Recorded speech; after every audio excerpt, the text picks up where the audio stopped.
2008 has seen a number of quality releases, but if there's one game I have been truly excited about for the last year at least, it's Spore. The god game genre is not really my favourite, but there's just something about the concept of harnessing evolution as a gameplay model that brings me out in goosebumps. Now, as Spore is such a leviathan, essentially being 5 games for the price of 1, then I'm going to split my review into several parts, and today I'm looking at the cell and creature phases. But first of all, a quick word about getting started. Installation took me a whopping 40 minutes, and then it recommended I download a patch which took another half hour, so not a great start. But after all that was sorted, it was plain sailing. Creating your online account is easy, and I haven't had any problems with logging on to the servers. And even when my internet connection flaked out, my game wasn't interrupted. It allowed me to continue playing offline, which you can do anyway if you so choose. To initiate the cell phase, you choose whether you want to start as a herbivore or carnivore and witness a meteoric collision which brings your unsophisticated DNA bundle crashing to your chosen planet, resulting in a cute little single-cell organism swimming about in a sea of creatures, ranging from similarly simple blobs to larger and more sophisticated beings who will probably try to eat you. You quickly learn to view all other life in terms of the food chain, as you're tasked simply with avoiding predation and eating in order to grow. When you eat, you also earn DNA points, which you can spend on evolving your species through the addition of collectible parts found throughout the primordial ocean. To evolve, you call a mate and enter the cell editor, and there you can customize your cell, buying parts which will give you different properties and altering its shape, texture and coloration. Although you're controlling the actions of an individual being, you're really responsible for the whole species, and the first time you see another one of your creations come on screen will give you a real buzz. The cell stage is very much like a fleshed out version of Jennifer Chen's game Flow, and it's just as soothing and enchanting to play. The controls are simple and intuitive in this 2D plane, but with little things like current introduced to keep some variation.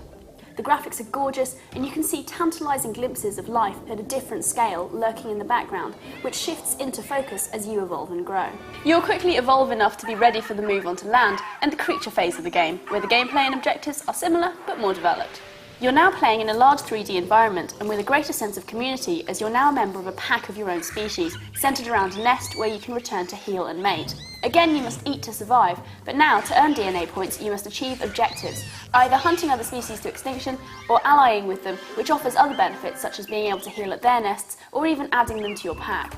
These objectives are a little repetitive, but this is more than mitigated by the new stuff you have to explore and the variety of creatures you get to encounter. Your range of abilities also increases, and you now have 2 modes, social and combat, each with a range of moves to impress or attack those you encounter. There are also other abilities such as sneaking and sprinting, and an inherited ability deriving from your food choice as a cell, such as the carnivore's roar. In general, these moves are all easy to execute with single-click buttons, but it can be fiddly to change target if you get attacked by a second opponent mid-battle. With this new level of complexity, the creature phase lets, and indeed requires, you to employ a wider range of tactics, such as attacking lone creatures when they have strayed a little away from their pack to avoid being mobbed, or luring creatures back to your nest for the pack to finish off as a group. Again, you must collect body parts, which will allow you to evolve your species in the creature editor, which is now also more complex, being in 3D and offering more choices with the myriad different parts allowing you to level up different abilities. For me, this is where the game so far really shines, and I've spent ages in the editor trying to get the optimum balance between my abilities, at the same time as achieving a creature design I was really happy with. You can really do a lot to make your creature individual, and it's an absolute joy not only to make your own, but to see what everyone else has come up with by viewing the other user-generated content roaming around your planet. Spending so much time on creation really invests you in your species, and the idea that my horn of plenties are roaming around, hopefully kicking some ass, in other people's games is a wonderful feeling. So far, Spore is an excellent game.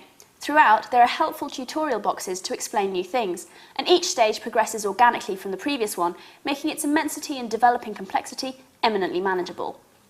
The HUD and menu screens help you keep track of objectives, although the minimap could benefit from naming the species at each nest once you encounter them. The only real downside, though, is how short these early stages are, particularly the cell stage, which was so enjoyable but over in a flash. You also only get 1 save slot per planet, but you can have as many games as there are planets, and bringing your creatures across to play there is no problem. And an unexpected delight, given that this is a single-player game, is just how much fun I had playing this through with a friend. From sharing design ideas and squabbling over which parts to add in the editor, to taking turns to control our creatures in the game. So yes, I am loving Spore so far. Watch this space for reviews of the tribal, civilization and space stages of the game, coming soon.